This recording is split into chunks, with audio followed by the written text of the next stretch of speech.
Hello students, today we are going to study circular motion.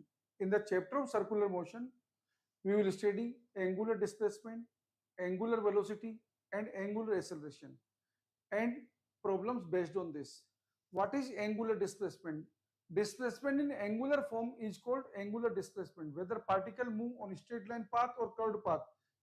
Whatever is the angle traversed by a particle in some given time interval is called angular displacement. It is a vector quantity. Its direction remains in the direction of rotational axis. Let's see here.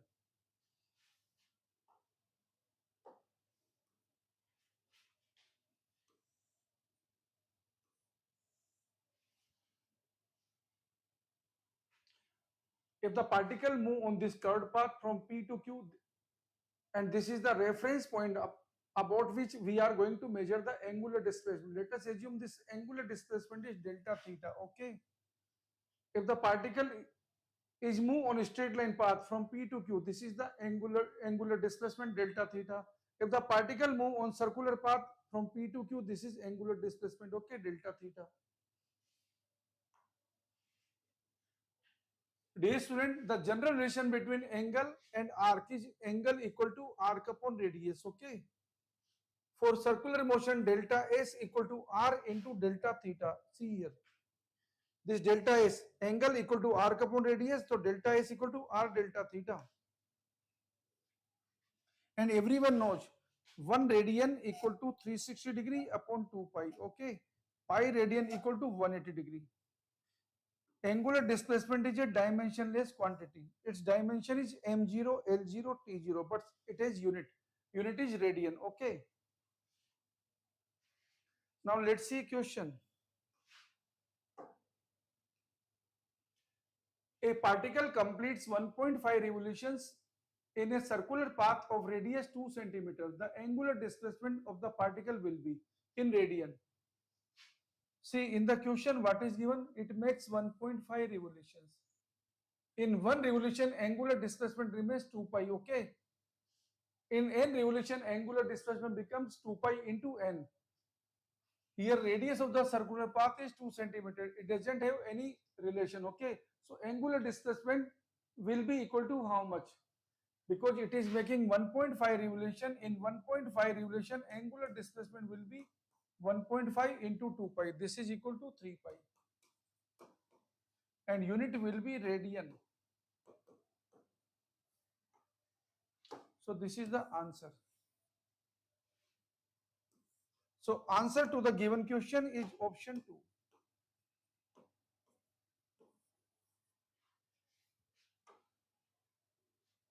Now dear student, let's understand about the angular velocity. This is very similar to linear velocity in translation motion. This concept, this is analogous in angular motion. Angular velocity is angular displacement divided by time interval. Angular velocity is angular displacement upon time interval. It is a vector quantity, okay. Its direction is as that of angular displacement, perpendicular to plane of rotation. Angles measured in anti-clockwise direction are taken as positive, in clockwise direction taken as negative, okay. And unit is radian per second. Dimension is m0, l0, t power minus 1. There are two types of angular velocity. One is average angular velocity, that is defined as angular displacement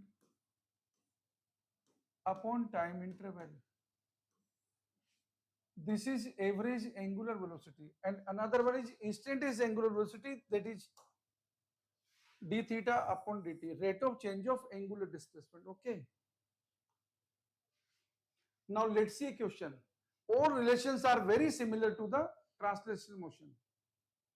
A particle revolving in circular path completes first one third of circumference in 2 seconds. First complete circumference means 2 pi angle, 1/3 circumference means 2 pi upon 3, okay. angle in 2 seconds, while the next one third in 1 second. The average angular velocity of the particle. So dear student, what is total angular displacement? First one third means 2 pi upon 3. Next one third in same direction, this is again 2 pi upon 3. And total time is how much? 2 seconds and 1 second, that is 3 seconds. So dear student, this becomes 4 pi upon 3 into 3. So this becomes 4 pi upon 9. So this is the average angular velocity, 4 pi upon 9, and answer to the given question is option 3.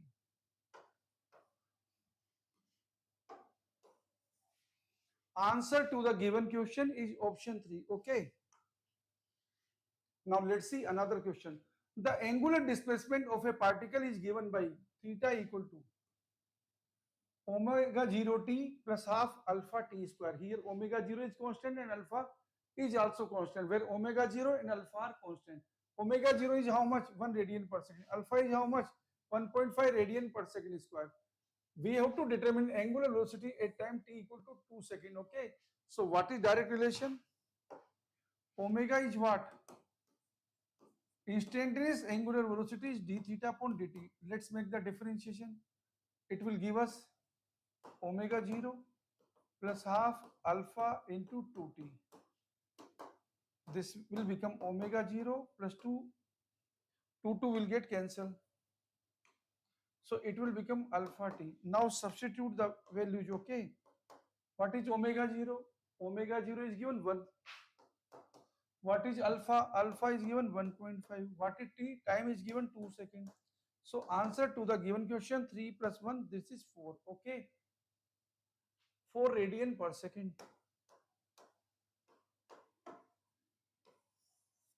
So dear student, answer to the given question is 4 radian per second. So option 4 is the correct answer.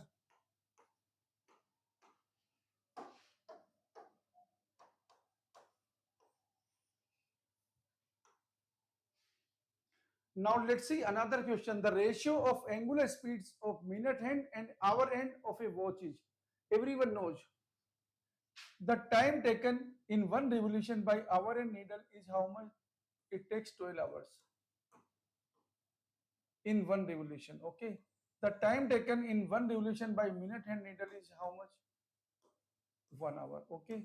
So it takes 12 times. Okay.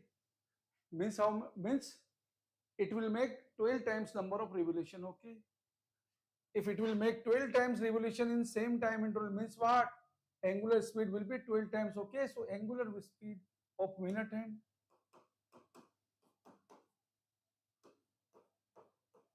divided by angular speed of the hour and needle. The answer is 12:1. This is the answer to the given question. So option 3 is the correct answer.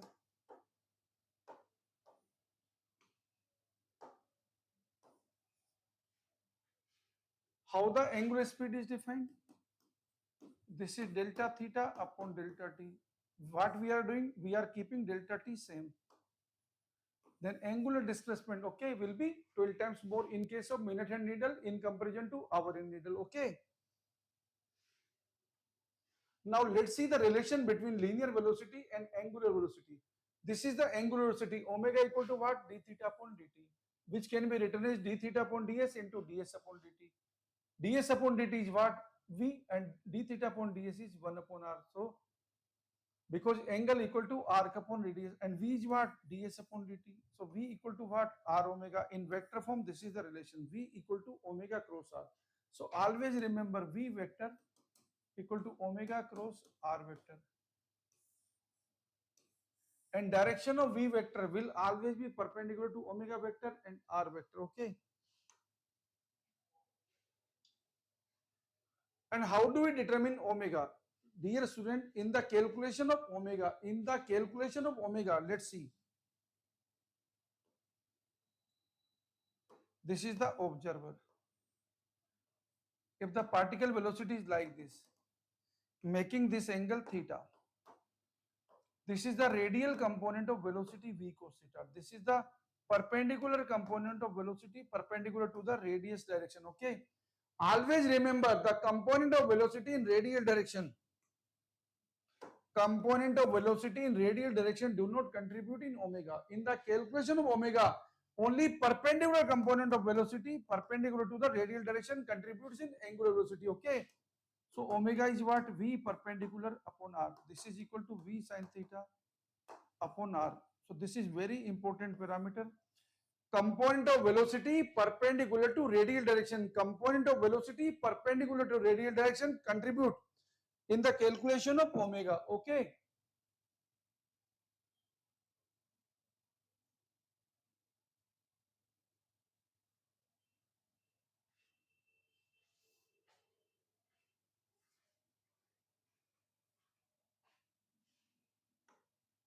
If we talk about the angular velocity question, now see here. This is a case of circular motion. If particle is moving with constant speed v in a circular path of radius r, then angular speed will be written as omega equal to v upon r. Now let's see another question.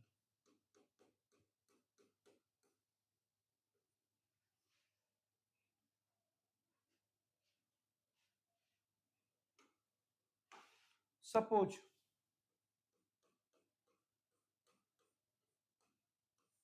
a cyclist is moving in xy plane like this, and this is the position of the observer.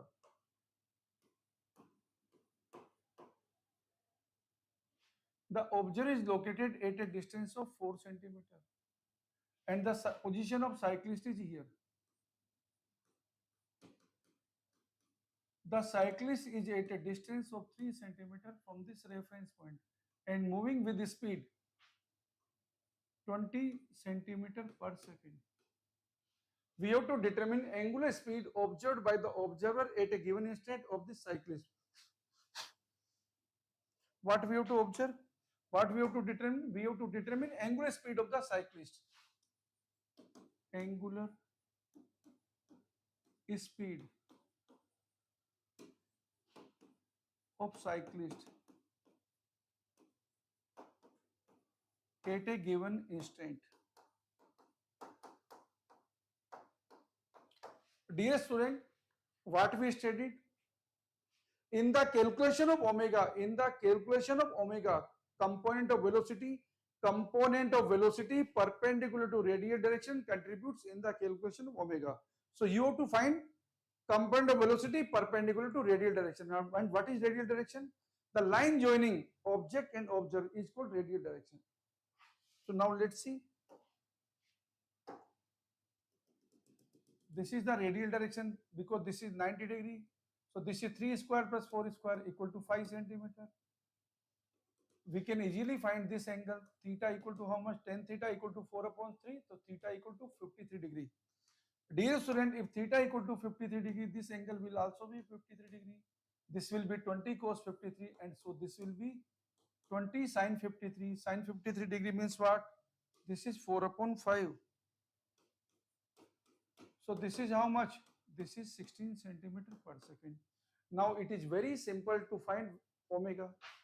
Omega is what? 16 upon 5 radian per second. This is the value of omega. Okay, this is the value of omega.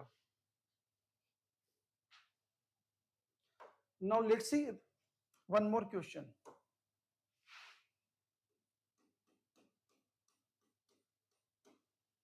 Let us see, this is a case of projectile motion.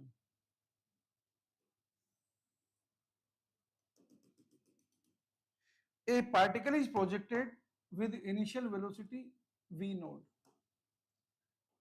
at an angle theta from observation point O. We have to determine angular velocity observed by this observer at O when the particle reaches, projectile reaches at the highest point M. Okay. Find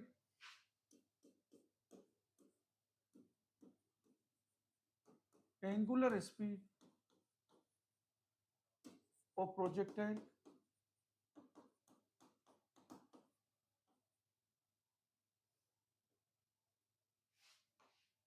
by observer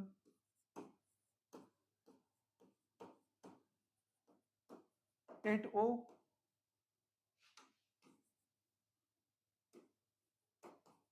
when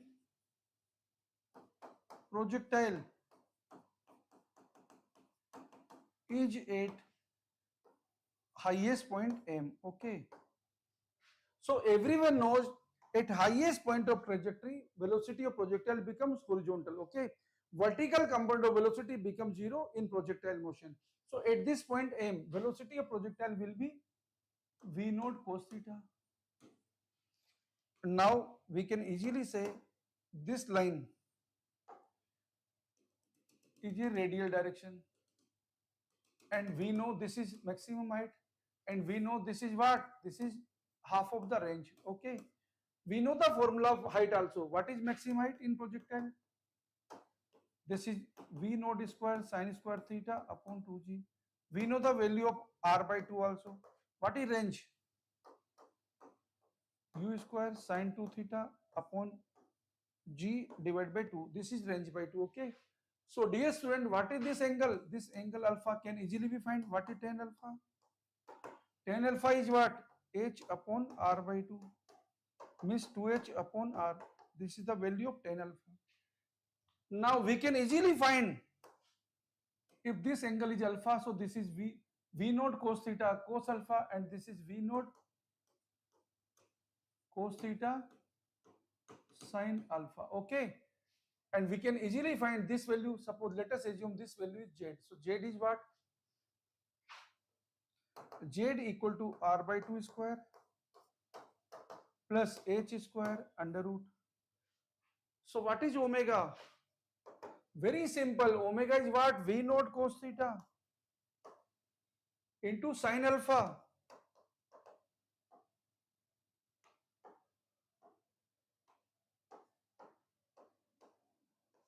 divided by this Z. Okay, very simple to answer the question, because we know here everything. We know the value of Z also.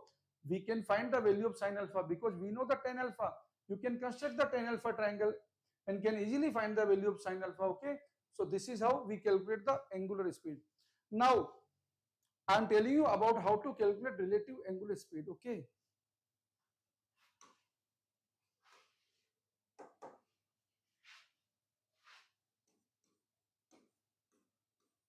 Relative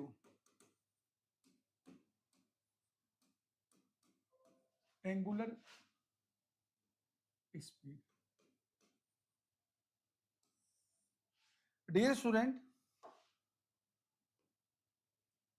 if two particles A and B,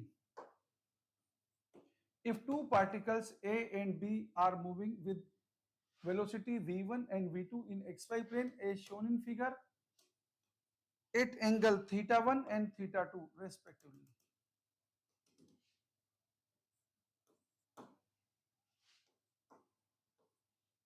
and separation between A and B is L. Okay, what we have to find? We have to determine angular velocity of A with respect to B. Okay, it is very simple. Now make the component of velocity v1 and v2. The component of velocity of v1 and v2 are what? This component is v1 cos theta 1 and this component is v1 sin theta 1. This component is v2 cos theta 2. This is in radial direction, and this component v2 sin theta 2 is perpendicular to radial direction. So omega A with respect to B is what? VA with respect to B perpendicular to radial direction divided by separation between A and B. So VAB perpendicular to radial direction is what? Dear student, this is V1 sin theta 1 minus V2 sin theta 2 divided by L. This is omega A with respect to B, and this is the answer. Okay. Why here it is V1 sin theta 1 minus V2 sin theta 2? Because V1 sin theta 1 and V2 sin theta 2 are in same direction. So when we take relative velocity in same direction, it will come minus sign. Okay. If V2 sin theta 2 could have been downward, then V1 sin theta 1 plus V2 sin theta 2 became. Okay. Understood. You know all the concepts of relative motion. Okay. Now, dear student, let's see a question. A particle moves in a circle of radius 20 centimeter with a linear speed of 10 meter per second. The angular velocity will be, because radius is given in centimeter and speed is given in meter per second. And what is omega? Omega is V upon R. 20 centimeter means 0.2. This is 100 upon 2 means what? This is 50 radian per second. So this is the answer to the given question. Option 1 is the correct answer. Okay.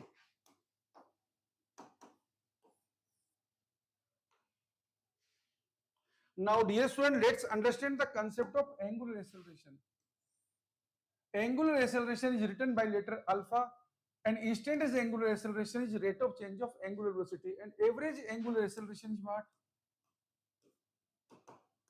This is written as change in angular velocity upon time interval. Okay, this is average angular acceleration, or we can write d2 theta instantaneous acceleration as d2 theta upon dt square. Okay, because this is equal to d omega upon dt.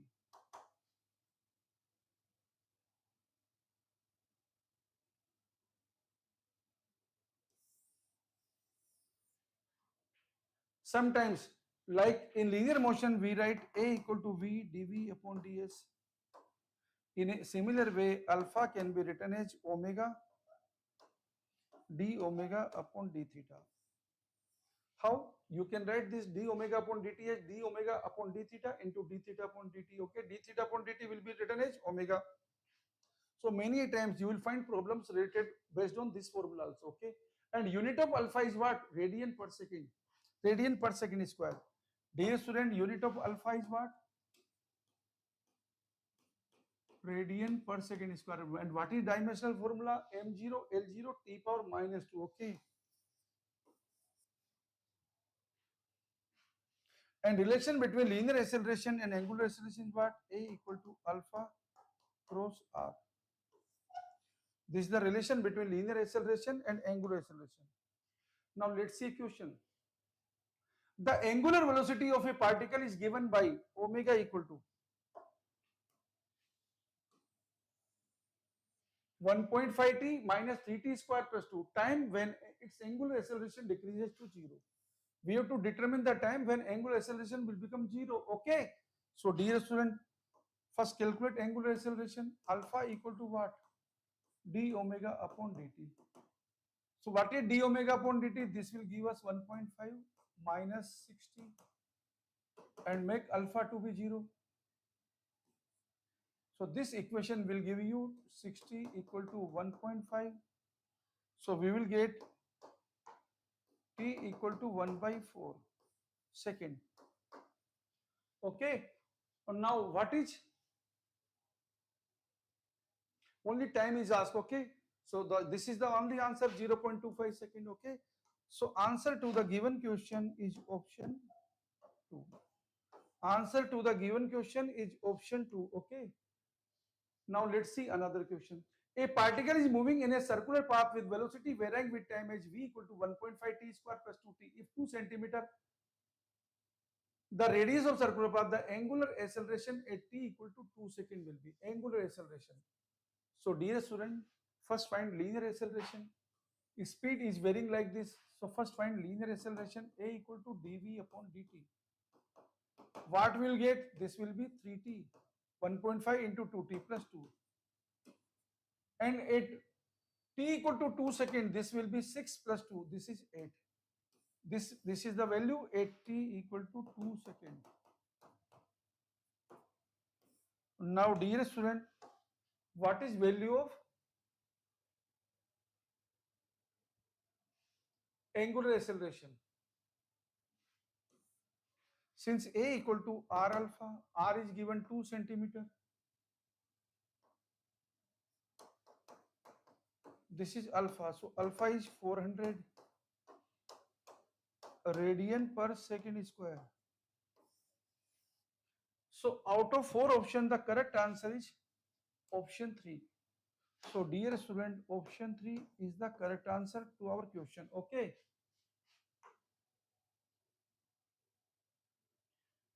In linear motion and angular motion, these are the corresponding relations. Okay, omega average, if we need, we can write omega 1 plus omega 2 upon 2. Average angular acceleration is what? Omega 2 minus omega 1 upon t. And in a linear motion, we write displacement equal to average velocity to time. So here angular displacement can be written as average angular velocity into time interval, and omega final equal to omega initial plus alpha into t. Okay, this also equation we can use. Also equation of angular displacement equal to omega initial t plus half alpha t square. We can use this equation. Similarly, area under omega t curve will give us angular displacement, and area under angular acceleration time interval will give us change in angular velocity. Okay, so all these relations are very analogous. Okay, so dear student, in the next lecture, we will study the general equation of circular motion, where we will be defining two types of circular motion. One is uniform circular motion and non-uniform circular motion. And we will be studying the many phenomena based on uniform circular motion. Also, we will see many problems based on uniform circular motion as well as non-uniform circular motion. Thank you very much.